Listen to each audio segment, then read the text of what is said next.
Translation and purport by His Divine Grace, A.C. Bhaktivedanta Swami Srila Prabhupada. Srila Prabhupada ki Jai. Lord Shri Krishna, the personality of Godhead, who is very dear to the sons of King Pandu, has accepted me as one of those relatives just to please his great cousins and brothers. Purport. A pure and exclusive devotee of the Lord serves his family interest more dexterously than others who are attached to illusory family affairs. Generally, people are attached to family matters, and the whole economic impetus of human society is moving under the influence of family affection. Such deluded persons have no information that one can render better service to the family by becoming a devotee of the Lord. The Lord gives special protection to the family members and descendants of a devotee, but even though such members are themselves non-devotees. Maharaj Prahlad was a great devotee of the Lord, but his father, Hiranyakashipu, was a great atheist and declared enemy of the Lord. But despite all this, Hiranyakashipu was awarded salvation due to his being the father of Maharaj Prahlad. The Lord is so kind that He gives all protection to the family members of His devotee, and thus the devotee has no need to bother about his family members, even if one leaves such family members aside to discharge devotional service. Maharaj Yudhishthira and his brothers were the sons of Kunti, the paternal aunt of Lord Krishna, and Maharaj Parikshit admits the patronage of Lord Krishna because of his being the only grandson of the great Pandavas.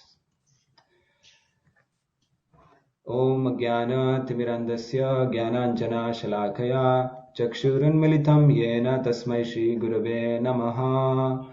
Nama Om Vishnu Padaya Krishna Prishtaya Bhutale Shrimate Bhaktivedanta Swamin Iti Namine. Namaste Saraswate Deve Gauravani Pracharine Nirvishesha Shunyavadi Paschatya Deshatarine. Jai Shri Krishna Chaitanya Prabhu Nityananda Shri Advaita Gadadhara Shivasadi Gaura Bhakta Vrinda.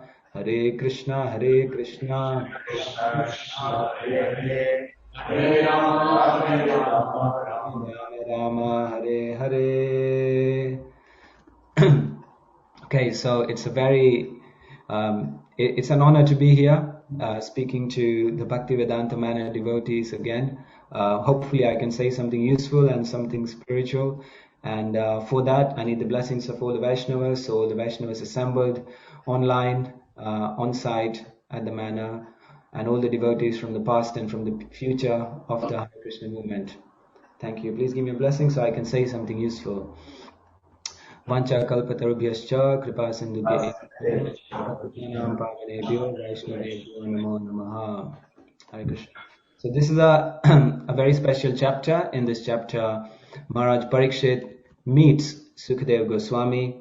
He's accepted his curse, being a great Vaishnava, and he's went to the banks of the river, and there he's starting to have this conversation with the sages.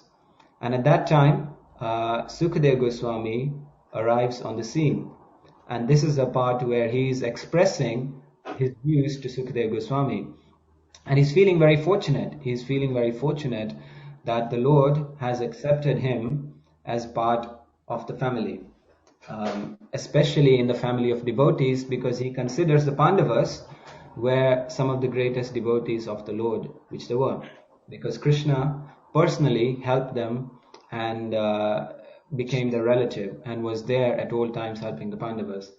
So Maharaj Parikshit is feeling very grateful, and on this Srila Prabhupada writes a very, very interesting purport, some very exciting things in there, a little bit controversial as well, which I do like, because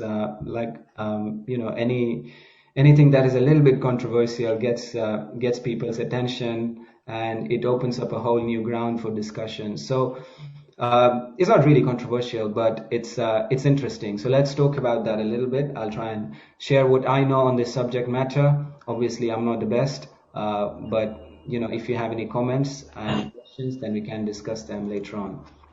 Now, there's a few very interesting points in the purport.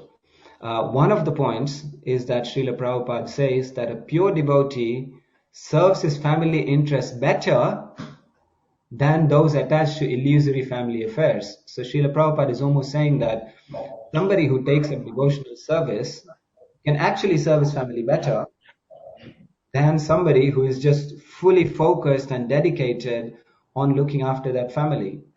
How is this possible? You may think it sounds counterintuitive. How can it happen that when you go away from family, you can serve your family better? Now, there's different explanations for this.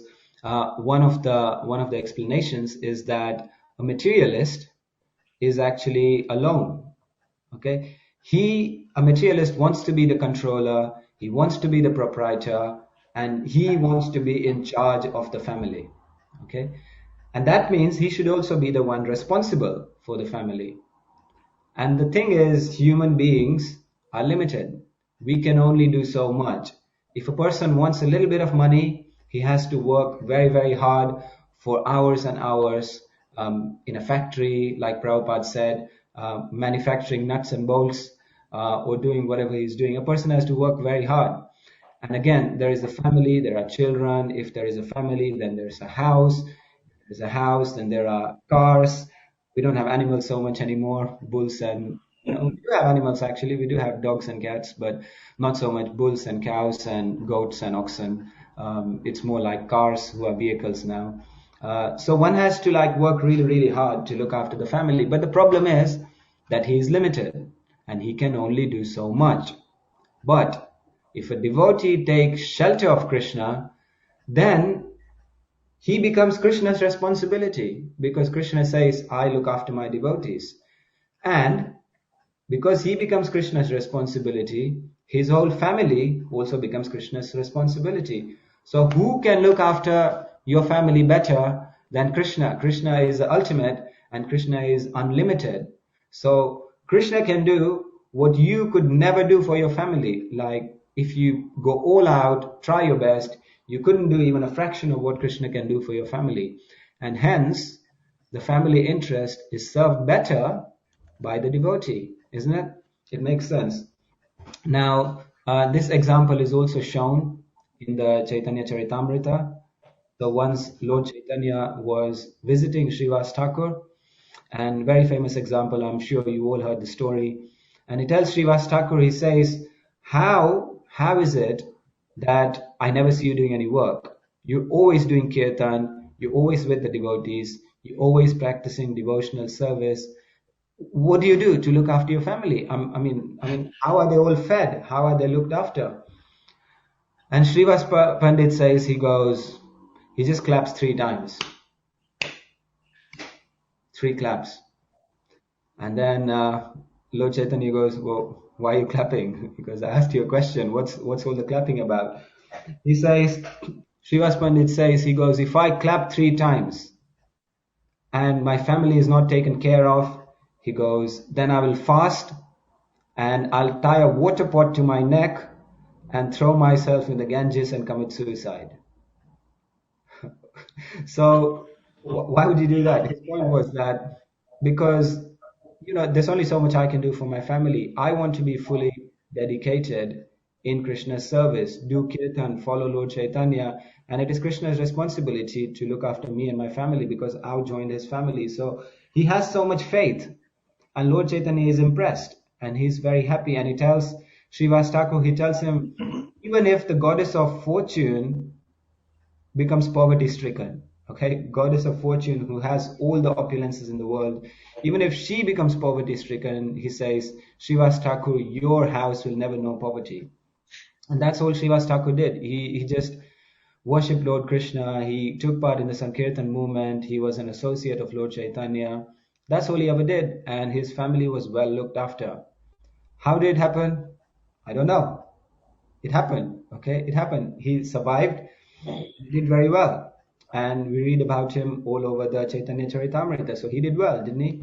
But he had the faith, okay? He had that implicit faith in Lord Chaitanya.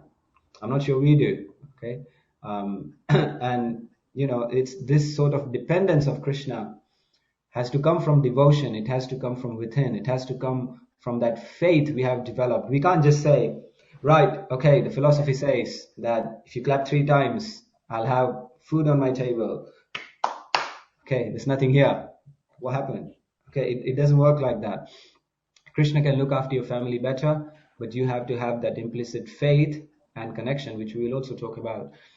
Um, I was a while ago. I met a devotee, and he usually does my glasses. Umapati Prabhu from Vishal's Opticians. We all know Vishal Prabhu who does so many services for the Vaishnavas. So he goes, Radha Govinda Prabhu. He said, I haven't seen you in like 2 years. You used to come every 2 years to get your eyes checked, to get new glasses, to get new frames, and I haven't seen you in 2 years. You need to come for an eye test. I'm like, Prabhu, I'm a poor grihastha now. I'm not a rich brahmachari. When I was a brahmachari, Krishna was looking after me, so I was rich. But now I'm just a poor grihastha. I clap 3 times, same glasses, it's the same, nothing changed. I can't afford to spend anymore. So, Krishna, when you're with Krishna, you're well looked after. I heard while I was away, I used to be a brahmachari there as well. And we used to have like a feast every other day. People like devotees. And I'm sure I've heard from all of you guys as well how you're feasting and enjoying life in the brahmachari ashram. Of course, you're all doing lots of services as well. But at the same time, because you're so dedicated, Krishna is looking after you. Well, if you were living outside, I don't know if you'd be having feasts every day. I sometimes invite devotees I'm cultivating when I used to live in the ashram. I invite them up to the prasadam room to take prasadam with us sometimes. And I invited this one devotee, Chris. So he came up, and I think it was a festival, and he packed his plate up, okay, with all these I think there were like 8 different items or something, and 3 different sweets and 6 different types of mahaprasadam. There was a lot of stuff, and he was just eating it. And he told me, he goes, apart from all the spiritual benefit that you get by having mahaprasadam and being at the temple, getting the prasadam and all that, he said, you know how much a feast like this would cost you in a restaurant? If you go to a restaurant and order a feast like that, first of all, nobody makes stuff like that. Okay, it's only the devotees. You can't get a feast like that anywhere in any restaurant around the world. It's only at Bhaktivedanta Manor ki jai. No one does feasts like we do. Or in any other ISKCON temple, of course, you can get a good feast. Not like the manor though, but you can still get a good feast. But if you go to any restaurant, you can't get it. He was saying a feast like this, if you go outside, it would cost at least 40 or 50 pounds. It was spending so much money. And we're just like having feasts like this, 3 days a week sometimes. At least I was when I was in the ashram. Now I'm eating roasted potatoes every day and, boiled cauliflower and, stir-fried broccoli. So if you're in Krishna's family, you're looked after very well. But if you're on your own, you can still look after your family, but not as well. So this is the explanation why it is good to be part of Krishna's family. Now, here's another interesting thing. Here's another angle to it, that for a non-devotee, his family is the whole world. Okay, all he cares about is his family, right? But for a devotee, the whole world is his family. It's the other way around. Okay, when a devotee joins Krishna's family, everybody is Krishna's children, and he sees the super soul in everyone's heart. There is a reason we call people God brothers and God sisters, because we're all part of the same family. Okay, because we all join Krishna's family, and Krishna's family is unlimited. So a devotee is part of that big family, and Krishna is the dad. Okay, Krishna, his ultimate dad who looks after all his children, and he can afford. Okay, he can afford to look after everybody. But for a non-devotee, his family is everything. Okay, that's all they ever think of. If you go into the world out there, now that you're all stuck, I was in there for like 12 years, but now I'm out there. So when you go out there, you may notice that there is so much emphasis on family. Okay, people don't care what happens to the world. As long as their family is safe, they're okay. Okay.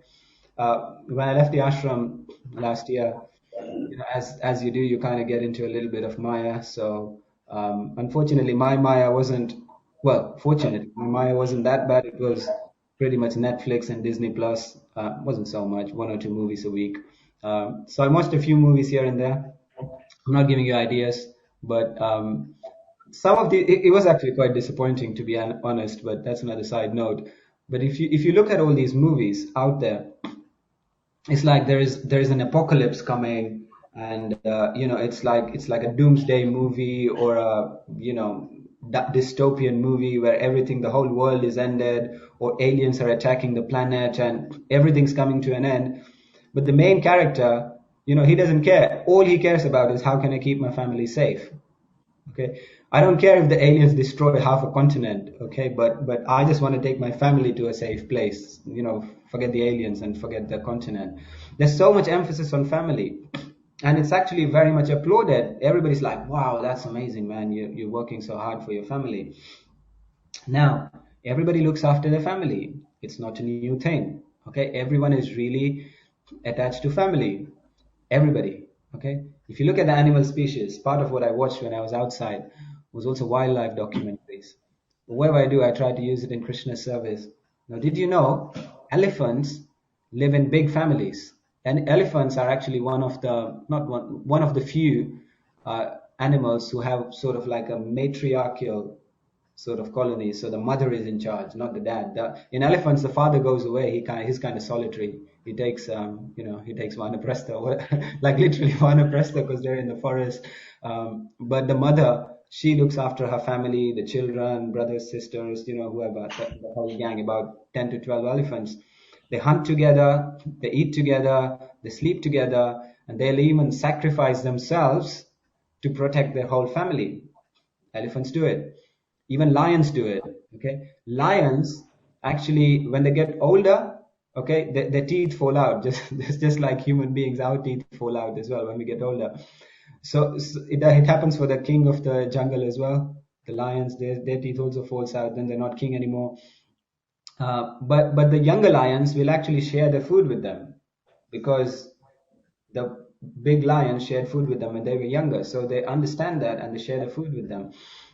Penguins, penguins mate for life, and in the Antarctic, and they look after their family.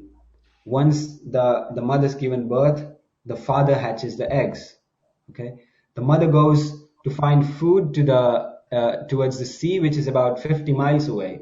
So that's a lot of miles, especially when you walk like a penguin. It takes it's not just days; it takes weeks and months for the mother penguin to actually go to the sea, catch a few fish, and then the thing is, you don't have hands, you don't have a rucksack if you're a penguin.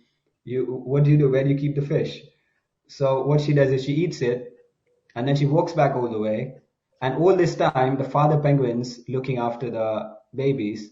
And then she comes and then she regurgitates everything. So basically, she throws everything up, and then the baby penguins eat it. But they go through all that effort just to look after the penguins. Family affection, the animals. Seahorses, did you know in seahorses, here's something interesting. It's actually, they're the only species where the male gets pregnant. Okay? And the male gives birth to like 1,000 seahorses at a time. And he tries to look after them all. It's very strong. Even amongst demigods, family affection is strong. Okay? We see examples in the Bhagavatam, Indra. Okay? We see example of Mother Sati, and going to Daksha Prajapati's house. And you look at the whole demigod, the higher planetary systems, it's their family affection. Even amongst demons, there's family affection. Ravana, we read about the story in the Ramayana, where Ravana was also very attached to his brothers and his children, and everybody is everywhere, all over the universe.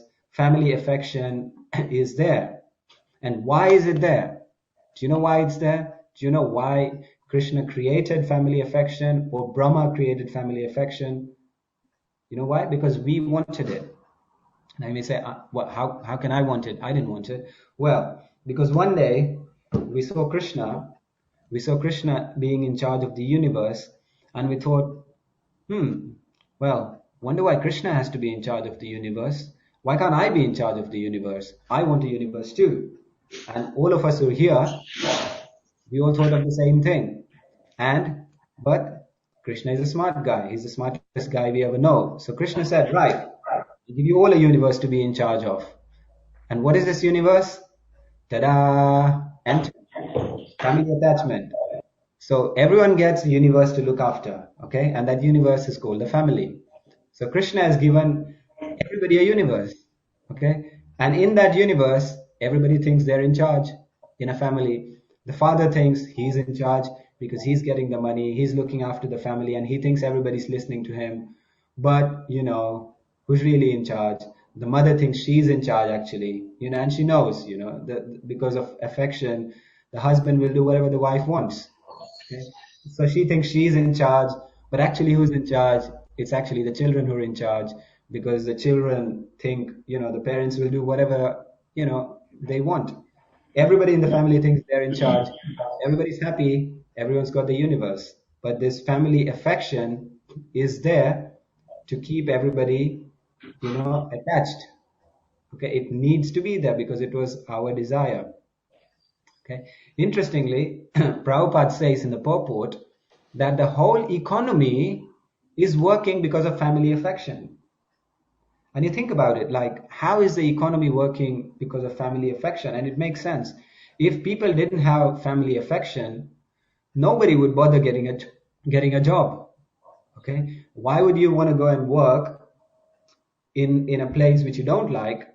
It is said that in England, okay, more than 60% of people, and I'm sure that's a very generous, not generous, under generous estimation, more than 60% of people don't like the jobs. They feel like they're stuck. Okay. Why would somebody spend the majority of their life working in a job they don't like? Because of family affection. Okay. So because of this family affection, we're willing to do so much working outside, and it keeps the economy going. If there was no family affection, okay, nobody would need any money, and hence the economy wouldn't work. And there's examples in Shastra about this. First time Brahma created somebody, he didn't create family affection. Who did he create?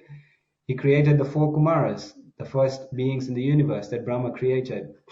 And what did the four Kumaras do? They're like, nah, I can't be bothered. I'm not doing this whole family thing. We're being renunciates. We're self-realized. We want to be self-realized, whatever the case. And we're off, Brahma. See you later.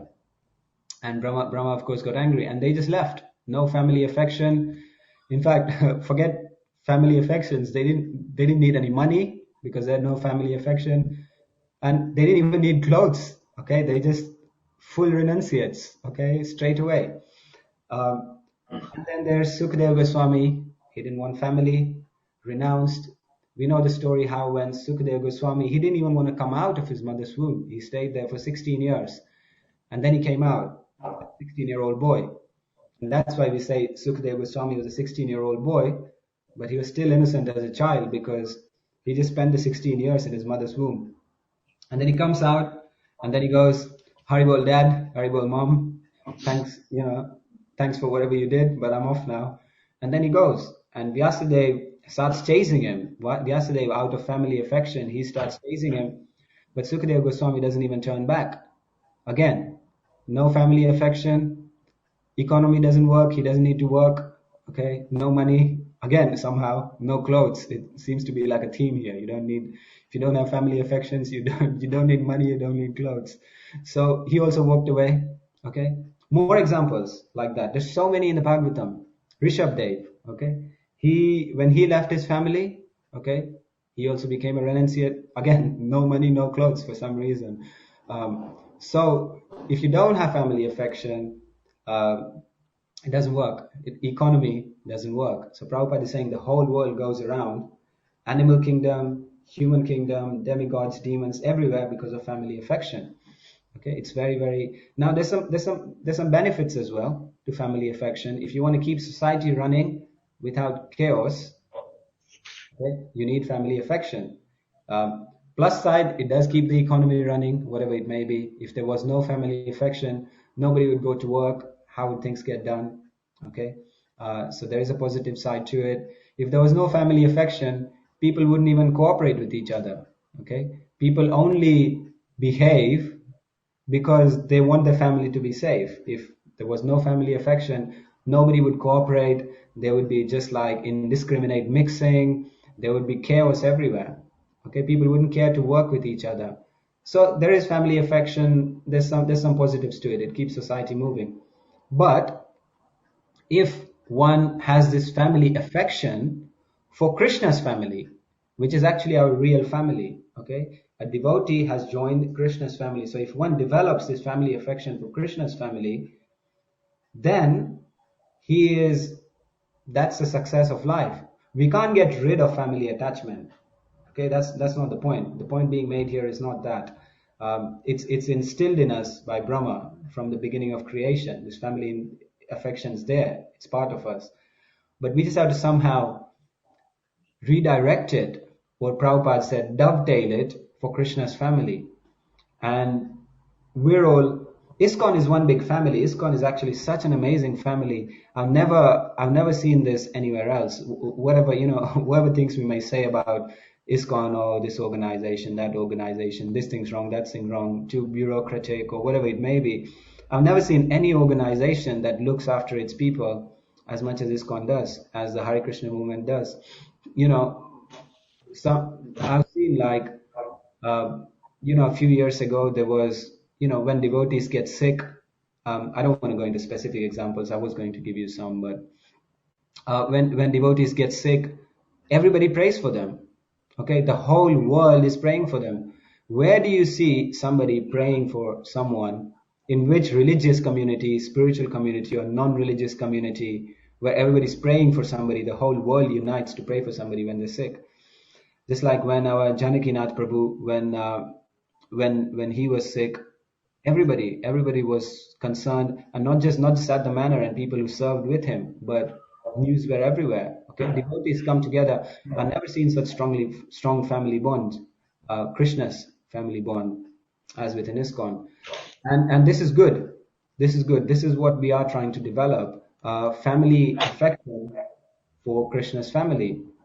And because of this, a devotee looks after not just his family, but the entire Krishna's family. When a devotee thinks, a devotee is not narrow-minded, so he doesn't just think, my family, my wife, my children, okay, just six of us, four of us, whatever it may be. Just a devotee thinks about the whole family, and that's why his way, a devotee's way of expressing family affection is preaching, is sharing Krishna consciousness. This sharing Krishna consciousness with the whole world is a devotee's way of expressing his family affection, because the whole world is his family, and he knows that the best thing for people is to take up Krishna consciousness.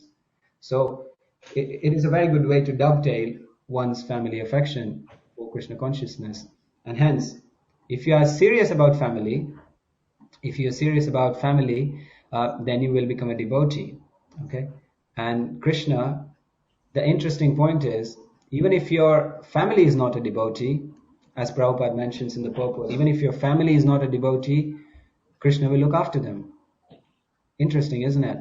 Prabhupada writes that in the purport. Even if the family is non-devotee, Krishna will still protect them. Krishna will still look after them. And he gives the example of Hiranyakashipu and Prahlad Maharaj in the purport, that when Prahlad Maharaj asked Nrsingadev to save his father, to forgive his father, and to protect his father, Nrsingadev said, he goes, don't worry. He goes, not just him, but so many generations of your family, they're all liberated just because you are a devotee. Because you don't even need to ask. I already done it. Because you are such a good devotee, it is my responsibility to look after your family, and not just your immediate family, but generations going back. Okay, so Krishna looks after all of them, generations going back. So you have no idea how much of a service you are doing to the whole world, and to your own family, and to your ancestors, and to your future generations, just by practicing devotional service and picking up your bead bag and chanting every day. Okay, that is huge service in itself. Like it's big preaching. You're liberating generations and generations of people just by being a devotee. So stay a devotee. Okay, there may be problems, but it's not like you won't have problems if you go away from Krishna consciousness, there will always be problems. But stay a devotee. Whatever you do, stay a devotee, and Krishna will look after you. And it's a big service for you to your whole family lineage and anybody who's connected with you. Okay, and not just past generation. Krishna even looks after future generations. In the purport where of Bali Maharaj, in where the story of Bali Maharaj is there in the Bhagavatam, Srila Prabhupada writes that Vamanadev was merciful to Bali Maharaj because of his connection to Prahlad Maharaj. He was Prahlad Maharaj's grandson. Okay? Now, Bali Maharaj, in his own right, he is an amazing devotee. He's one of the Mahajans. But Srila Prabhupada writes that. Actually, I'm not even sure. It may even be in the verse itself that Vamanadev was merciful to Bali Maharaj because of his connection to Prahlad. I didn't know that. But that's very interesting. Prahlad had his influence everywhere. Okay, he had influence in the past, influence in the future, and he still has influence now. We're reading about him, okay, and we understand how Prahlad Maharaj is such an amazing devotee and is such an inspiration for all of us. And he keeps us on the ball. Okay, he keeps us focused in Krishna consciousness. We have a play about him every year. Okay, we read about him everywhere.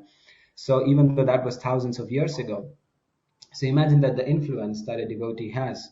Srila Prabhupada as well, 50 years ago, all these amazing Vaishnava acharyas spread over hundreds and hundreds of years and thousands of years literally. They all have such a huge influence, and that's what makes our parampara, our connection to Krishna strong. Okay, it's a strong parampara, it's a strong connection, and connections are important. Okay, connections are important because the right connections can make anything happen. If you want to meet the queen, what do? You write to the queen, she probably won't even check your email, and her secretary will most likely ignore it. But if you know somebody who's connected to the queen, then you can easily arrange an appointment and meet the queen. Srila Prabhupada used this example. Why? Because of connection. Okay, this connection is very, very important. In the same way, even for us, in our practice of Krishna consciousness, connections are very, very important. And especially our connection with the Guru and our connection with Srila Prabhupada. And these two things are very important. And Prabhupada even made it clear in the early days. We know the famous story where Prabhupada was telling people how Krishna conscious they should be to make it back to the spiritual world at the end of this lifetime. And devotees were disappointed. And Srila Prabhupada said, don't worry. He goes, I have the back door key. He goes, even if you are not fully Krishna conscious, he goes, I will take you. Okay, I will take you back to Godhead. Why? Connection. Okay, because if we stay connected to Srila Prabhupada, then we can go back to Godhead. We can go join Krishna's family in the spiritual world. We're already part of Krishna's family in this world, which is an amazing achievement in itself. But you can even be part of Krishna's family in the spiritual world, but that connection must be there. We should understand, we shouldn't see as me, my service, my friends, my temple, my preaching zone, my city, your city, not like that. We should see the whole world as Krishna's family. All devotees are part of the same family, and we should try and be nice to them, try and help them. And I'm not just saying this, but I actually saw this in His Grace Janakinath Prabhu. You know, one thing I can say, I mean, today is his funeral. He was an amazing devotee, and I'm sure some of you may have met him even briefly. Okay, but there was nobody that Janakinath made feel upset or feel angry or feel like they weren't connected. Everybody, even if they had such a small interaction with Janakinath Prabhu, it would leave like a lasting impression. And there's one thing I can say for Janakinath Prabhu for sure, because I spent a lot of time with him. We did services together, and it is a big loss for us.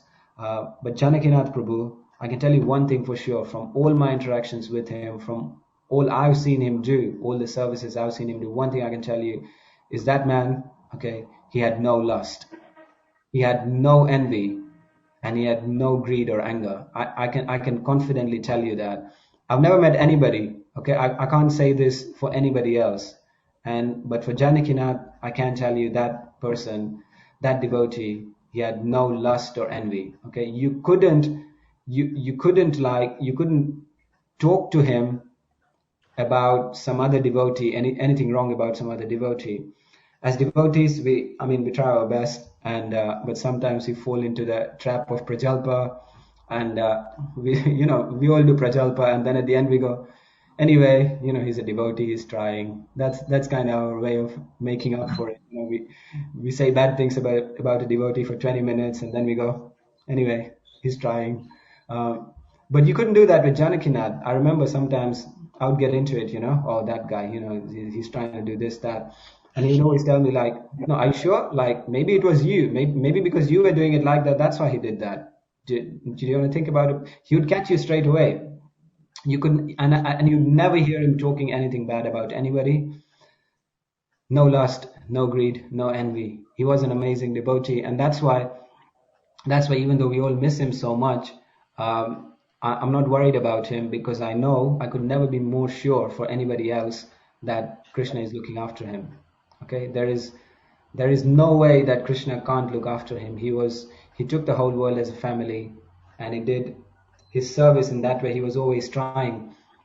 I don't want to make this a tributes thing as a Bhagavatam class, but one last thing I'll say, and then I'll carry on, which is actually my biggest inspiration. One of my biggest inspirations in Krishna consciousness is that when he had his first surgery after he had cancer, we went to see him. I think it was myself, Kanaya, and Sutapa Prabhu. I think three of us. I don't know if there may have been somebody else, or I'm not. Yeah, three of us. We went to see him at the hospital, and he was high on morphine, and he was very happy.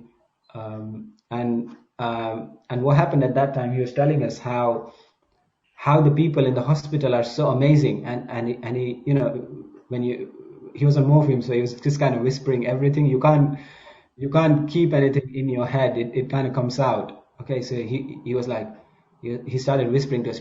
He goes, there's so many amazing people here. He goes, I've been taking everybody's email and phone number. I'm making a collection. And then, he's just had his surgery, and he just pulls out his list, and he goes, look, I've got everybody's number. He goes, what I'm going to do is I'm going to do a retreat with them when I'm out of here in like just a few days, and I'll get more numbers and we'll do a retreat.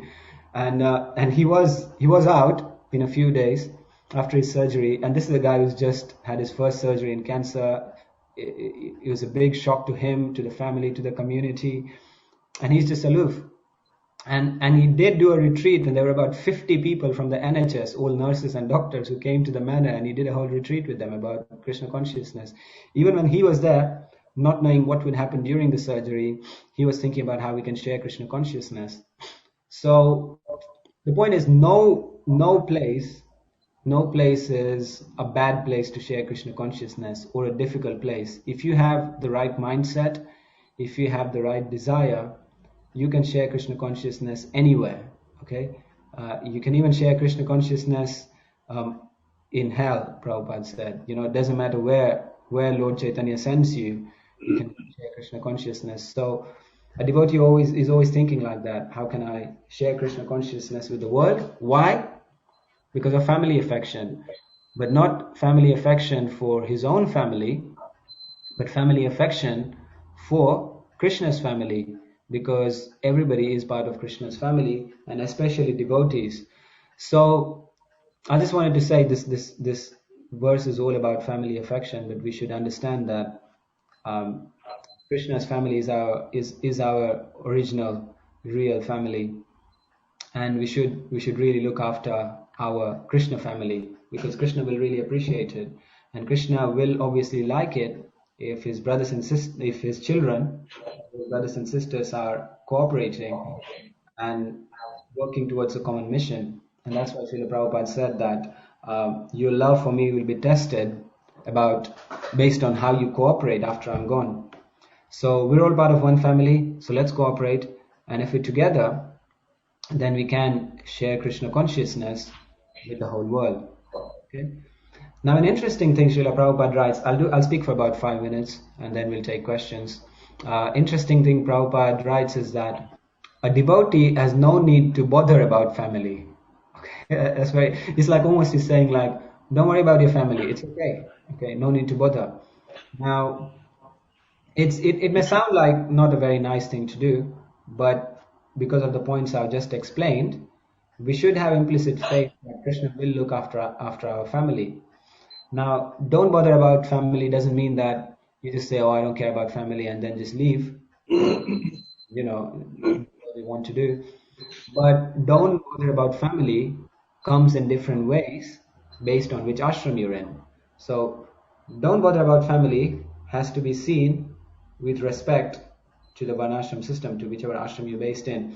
If you're a brahmachari, then obviously you're younger, and then you don't Krishna will look after everybody, but your family here is Krishna's family, and your dedication will be for the temple and for serving Krishna consciousness, and that's the case. Now, don't bother about family for a grihastha doesn't mean that he just claps his hand 3 times. Okay, if he has that implicit faith, and if he does clap his hand 3 times, it will happen. Okay, Krishna will look after you, but it doesn't mean, it's not an excuse to like not do anything in family and be irresponsible.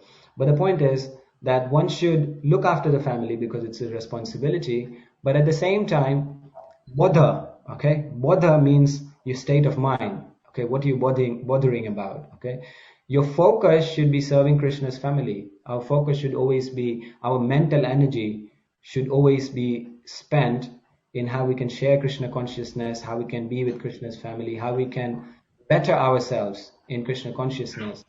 We can do the externals. Okay, we can look after our family, and we should, but our mental energy, your focus should always be, how can we take care of Krishna's family, and how can we share Krishna consciousness.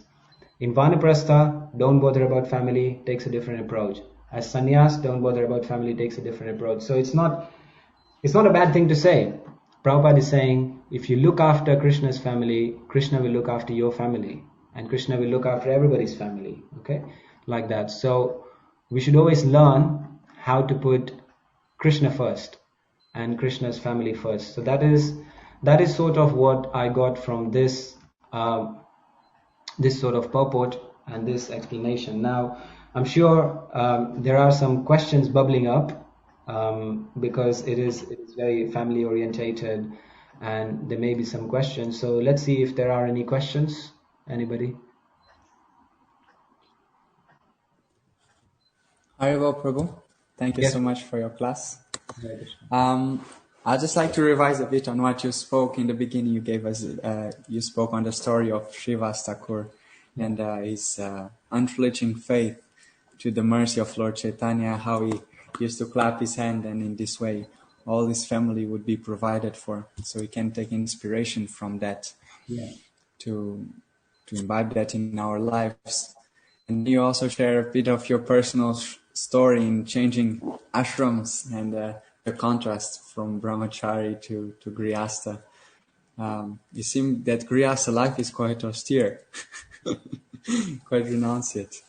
And you're also sharing how this family affection is present in all the levels of creation, in the animal kingdom, in the heavenly planets. Also demigods are attached to family, and also the demons. And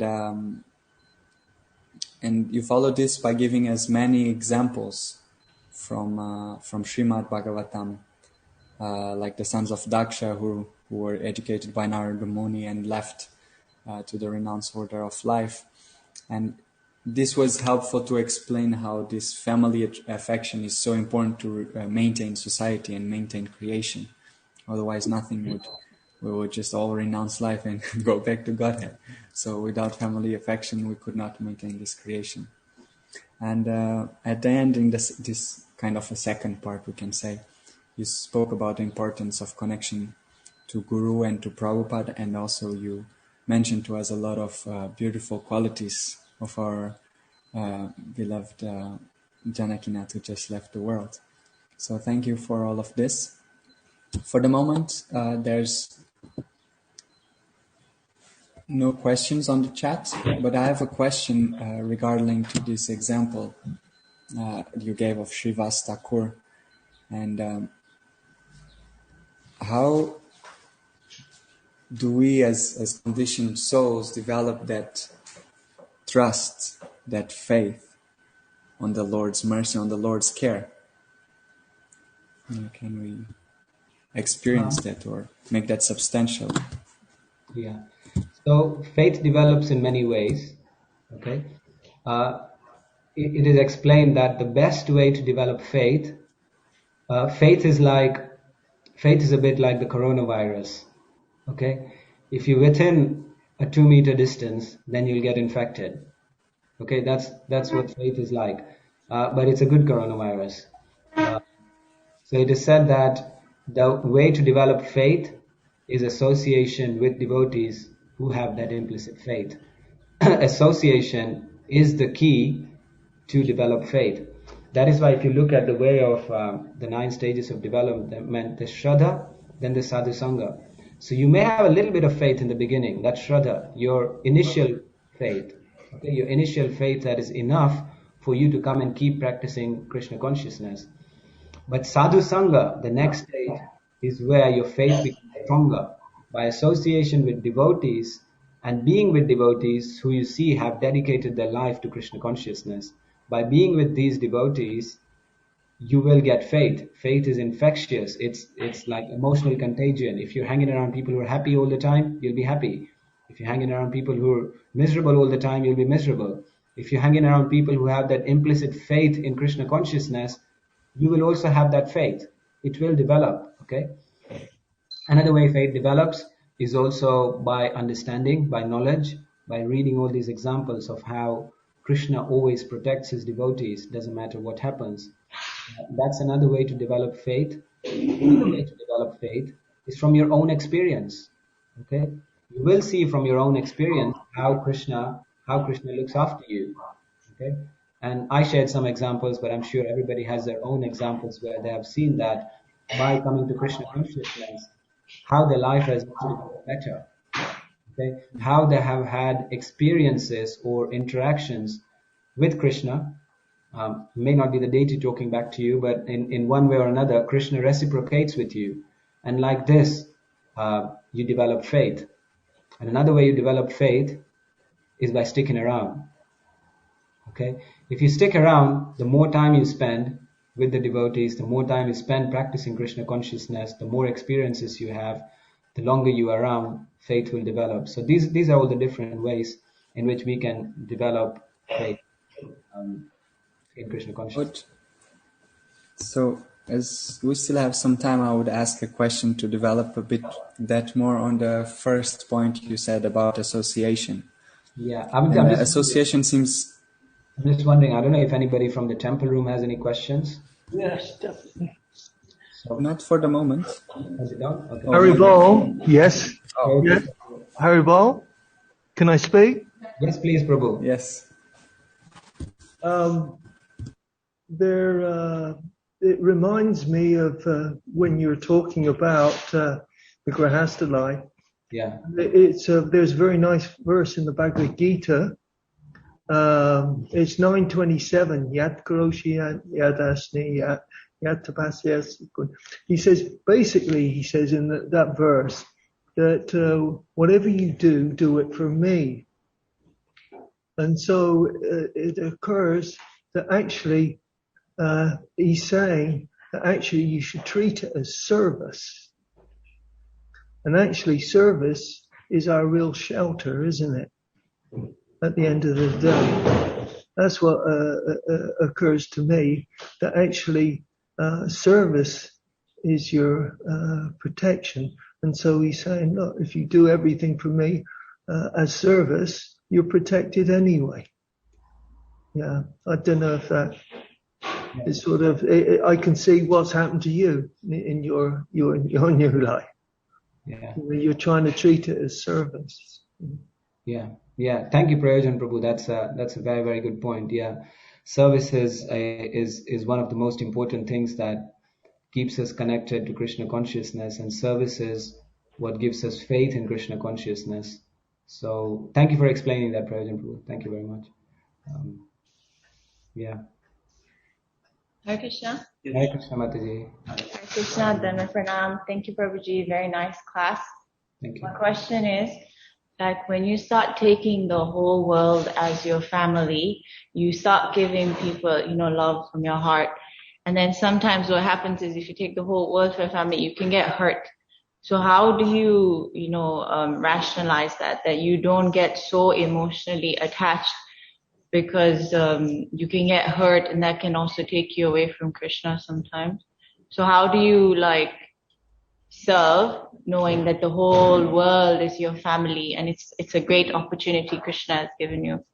But sometimes it's difficult because we're human and we can get hurt. Yeah. How do we protect ourselves then? Yeah. So thank you, Harika Mataji, for. It's a very good question. I hadn't thought of that. But while you're speaking, just a few things come to mind. I see that there is a difference between two things: affection and attachment. Okay, and these are two slightly different words. Affection means something that you give, and attachment is something that you're expecting in return for that affection. Um, so it is when you see the world as Krishna's family, your affection for Krishna's family means that you're trying to give and you're trying to serve, like Prayojan Prabhu is saying. We're trying to share Krishna consciousness, and it's sort of unconditional, and it's sort of as a service, and it's sort of a love that's coming out. Okay, it's something you're trying to do. At the same time, we shouldn't be too much expectant that somebody else will behave with you in the same way. And there may be many reasons for that. Okay, everybody has a different mood. Okay, everybody has a different way of expressing themselves.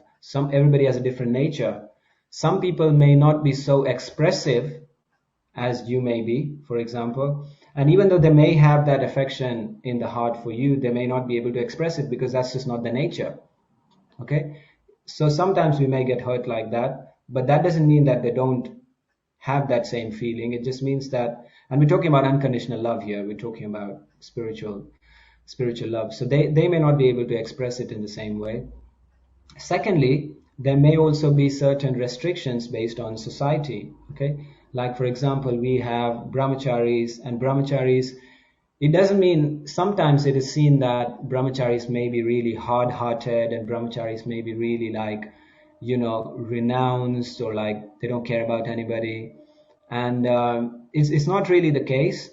I think brahmacharis, I don't know. I mean, again, like I said, everybody's different nature. But again, brahmacharis also have these feelings, but because of the ashram they're in, they're not allowed to express so much, and they're allowed to externally behave in a certain way to keep order in society.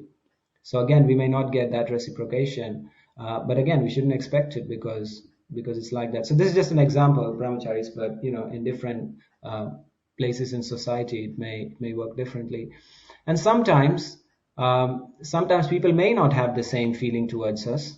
Okay, it just may be the case. Sometimes we develop affection for somebody in our family, and somebody else may not, and that's okay because our love is unconditional. If they don't, that's okay because it's not attachment. It's what we should focus on is affection, and ultimately, our affection is manifest for all these devotees because they have that connection to Krishna. One shouldn't have affection for non-devotees. Okay, one may have certain amount of sort of I don't know what you would call it. I'm lacking a word for it. Certain amount of care you may have to take of non-devotees, certain obligations you may have. But Bhaktivinoda Thakur explains that one shouldn't have too much affection for non-devotees. Affection should be there for devotees, and it should be unconditional because of so many reasons. So we should rest assured we should try not to be offended or hurt if devotees don't reciprocate in the same way, because it may be due to a variety of reasons. It may not be that you have affection and they don't, or they hate you or something like that. It may just be that circumstances may not be the right, and people have different natures, like that. So I don't know if that helps, but that was my sort of best attempt at answering that question. Or maybe if I think of something later, I can I can share it later on. Hare Krishna. Thank you, Prabhu. Yes, Prabhu. Thank you so much. I I see think somebody else is coming in the else. temple room.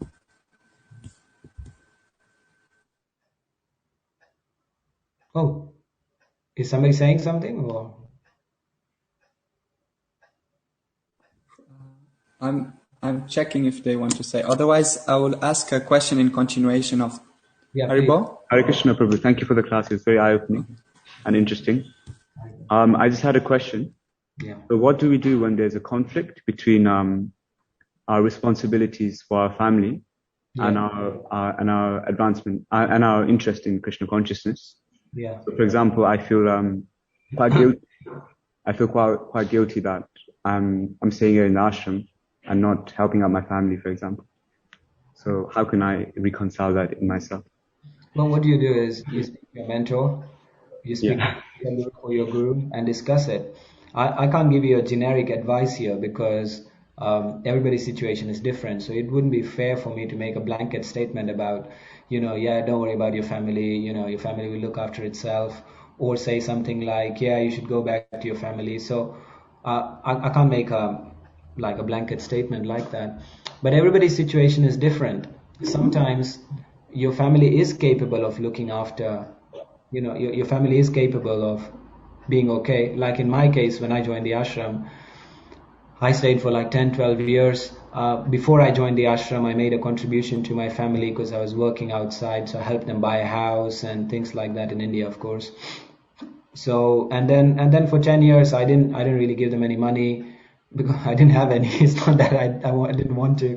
I didn't have any. But I stayed in touch with them, and they were supported by other siblings in the family, and they were okay, and they were quite happy for me to carry on doing what I was doing. So that wasn't so much of a worry for me. But sometimes there may be a situation where some families do need more support, and I think with proper discussion with the family, with your mentors, and I'm sure something can be worked out. It's not. See, the thing is, one interesting thing that I sort of found in my sort of brahmachari ashram and grihastha ashram is that it's not that brahmachari life is easier or grihastha life is more difficult, or it's not that brahmachari life has a lot of austerity and grihastha life doesn't. I think it's just that your austerities just change. It's how you receive your austerities just changes.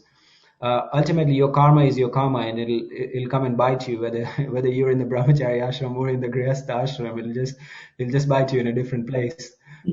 But the point is that you have to be where you're most comfortable and most spiritual. So decision for ashram is usually made based on that. Where can you be most spiritual and most Krishna conscious, not where you can avoid the most amount of trouble. So sometimes it may be necessary, sometimes it may not be. Sometimes you could get away. Prabhupada said that if you can stay a brahmachari, it's the best. Okay, so if you can stay there and if your family is happy with it, it's a really good situation. You're in a win-win situation there. But otherwise, I think it may just be it may just take to take a meeting or a few meetings like that. You just need to meet with your seniors and discuss your sort of concerns on a personal level, and then I think things will be a bit more clear. Thank you.